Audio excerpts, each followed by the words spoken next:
Hi friends, ఓం సాయిరాం. బాబాగారి ఆశీస్సులు అందరిపైన ఉండాలని మనస్ఫూర్తిగా కోరుకుంటున్నాండి. అందరూ కూడా సుఖంగా, సంతోషంగా, ఆరోగ్యంగా ఉండాలని, ఆ బాబాగారి ఆశీస్సులు అందరిపైన ఉండాలని కోరుకుంటున్నాను. మీ అందరిపైన బాబాగారి ఆశీస్సులు ఉండాలని, ఆ పార్వతీ పరమేశ్వరుల ఆశీస్సులు కూడా ఉండాలని మనస్ఫూర్తిగా కోరుకుంటున్నాండి. తల్లి, నీ మనసులో ఉన్న వ్యక్తి నిన్ను ఎందుకు దూరం పెడుతున్నాడో తెలుసుకో తల్లి. ఏం చేస్తే ఆ వ్యక్తి నీ దగ్గరికి వస్తాడో, ఎలా నీ దగ్గరికి రప్పించాలో నాకు తెలుసు తల్లి. నువ్వు దిగులు చెందకుండా నేను చెప్పేది జాగ్రత్తగా విను తల్లి. నీ మనసుకు ఎంతో సంతోషం కలుగుతుందని అయితే మన బాబాగారు మనందరి కోసం మంచి సందేశం తీసుకొచ్చారండి. మరి మన బాబాగారు ఎందుకు ఇలా చెప్తున్నారో ఆయన మాటలో తెలుసుకుందాం. చిన్న రిక్వెస్ట్ ఫ్రెండ్స్, మన వీడియోస్కి అయితే ఒక చిన్న లైక్ అయితే ఇవ్వండి. ఇక వీడియోలోకి వెళ్దాము. బాబాగారు ఏమంటున్నారంటే, తల్లి, నువ్వు ఇష్టపడిన వ్యక్తిని ఎంతగానో ఆ వ్యక్తి పైన ప్రేమ చూపించావమ్మా. ఎంతగానో ఇంపార్టెంట్ ఇచ్చావు. ఆ వ్యక్తే ప్రాణంగా భావించావు. నీ లైఫ్లో ఒక ప్రత్యేకమైన స్థానాన్ని ఇచ్చి ఎంతో ప్రేమను పెంచుకున్నావు. ఆ వ్యక్తే దైవంగా భావించావు.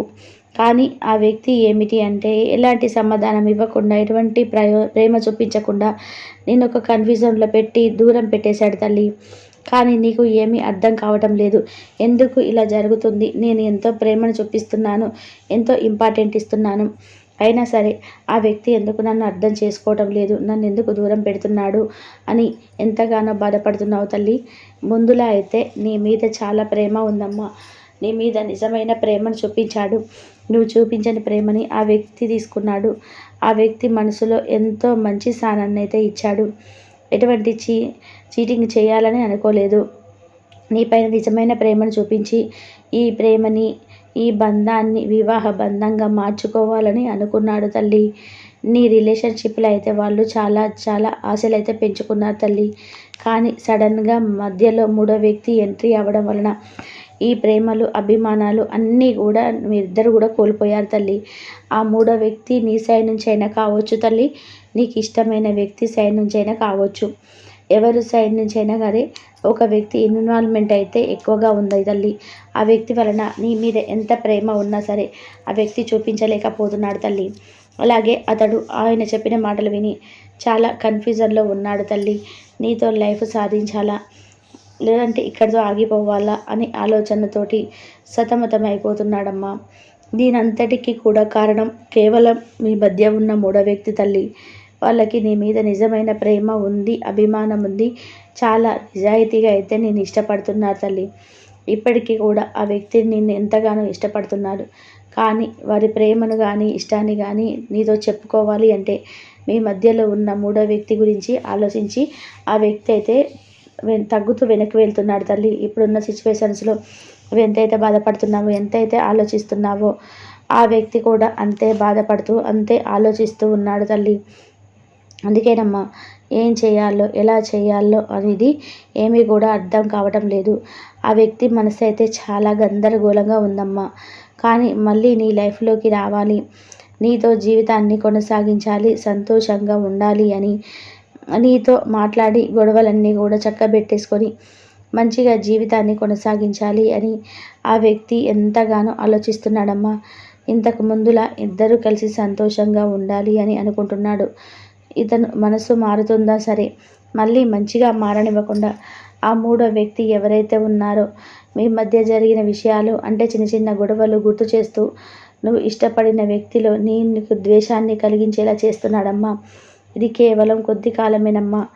ఆ మూడో వ్యక్తి ఆటలు అనేటివి నేను సాగనివ్వను. ఎందుకంటే నువ్వు నన్ను ఎంతగానో నమ్ముకున్నావుగా తల్లి. నీకు ఇష్టమైన బంధాన్ని నీ దగ్గరికి చేర్చడం నా బాధ్యత. ఇది కొంతకాలం మాత్రమే. నువ్వు కొంచెం ఓర్పుతోటి, సహనంతో ఉండాలమ్మా. ఖచ్చితంగా నీకు ఇష్టమైన వారు తప్పకుండా నిన్ను అర్థం చేసుకొని నీ వద్దకు వస్తారు తల్లి. కానీ ఆ మూడో వ్యక్తిని ఎలాగైనా సరే నీకు వీలు కుదిరినప్పటి వరకు కూడా ఆ వ్యక్తిని నీ నుండి దూరం అయ్యేలా చేసుకోండి. ఎందుకంటే కేవలం ఆ వ్యక్తి వలనే మీ ఇద్దరి మధ్య ఈ గొడవలు, మనస్పర్ధలు అనేటివి వచ్చినాయి. దూరం అనేది కలిగింది కాబట్టి చెప్తున్నానమ్మా, జాగ్రత్తగా తెలివితేటలతోటి ఆలోచించి ఎలాగైనా సరే ఆ మూడో వ్యక్తిని మీ నుండి దూరం చేసుకోండి. ఆ మూడో వ్యక్తి ఎప్పుడైతే దూరం అవుతాడో అప్పుడు ఖచ్చితంగా లేనిపోని ఆలోచనలు నీకుండా నీ వద్దకు పరిగెత్తుకుంటూ వస్తాడమ్మా. నీ ప్రేమ విలువ తెలుసుకుంటాడు. నువ్వేంటో అర్థమవుతుంది. అలాగే కొన్ని జాగ్రత్తలు చెప్తున్నానమ్మా.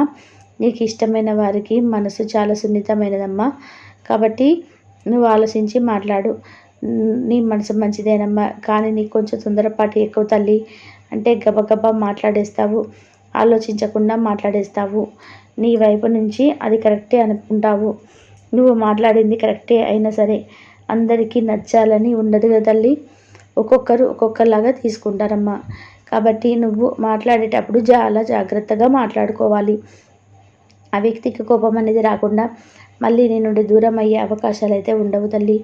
ఖచ్చితంగా అతి త్వరలోనే నీ మధ్య ఉండేటువంటి దూరం అయితే తొలగిపోతుంది.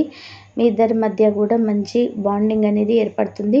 ఇంతకు మునుపులా కలిసి ఎంతో సంతోషంగా ఉంటారు. మీ జీవిత ప్రయాణం దీర్ఘకాలికంగా ఉంటుంది. మీ ఇద్దరు కూడా ఒకరికొకరు ఇగో అనేది చూపించుకోకండి. ఇద్దరిలో ఒకరైనా సరే ఒక మెట్టు దిగితే ఇద్దరి జీవితాలు కూడా బాగుంటాయి. ఇద్దరు కూడా సంతోషంగా ఉంటారు. ఆ వ్యక్తి మనసులో మార్పు త్వరగా రావాలి అంటే అవసరమైతే నువ్వే ఒక ఫోన్ కాల్ చేయి తల్లి. ఒక మెసేజ్ పెట్టు. ఇలా చేయడం వలన అతడిలో మార్పు అనేది అతి త్వరగా వస్తుందమ్మా. నువ్వు ఒక ఫోన్ చేసినంత మాత్రాన విలువేమి తగ్గదు తల్లి. చాలామంది అనుకుంటారు ముందు వాళ్ళే మాట్లాడాలి, నేను మాట్లాడడం ఏమిటి, అది చాలా తప్పమ్మా. మనం కూడా ఒక మెట్టు దిగడం వలన మన జీవితాలే బాగుంటాయి. మనం ఎప్పుడు సంతోషంగా ఉంటాము. మనం ఎవరి ముందు తల ఉంచడం లేదు కదా తల్లి. మనకి ఇష్టమైన వారి ముందే మనం తల ఉంచుతున్నాము. ఇది నువ్వు అర్థం చేసుకోవాలి. బిట్టు చేయకూడదు.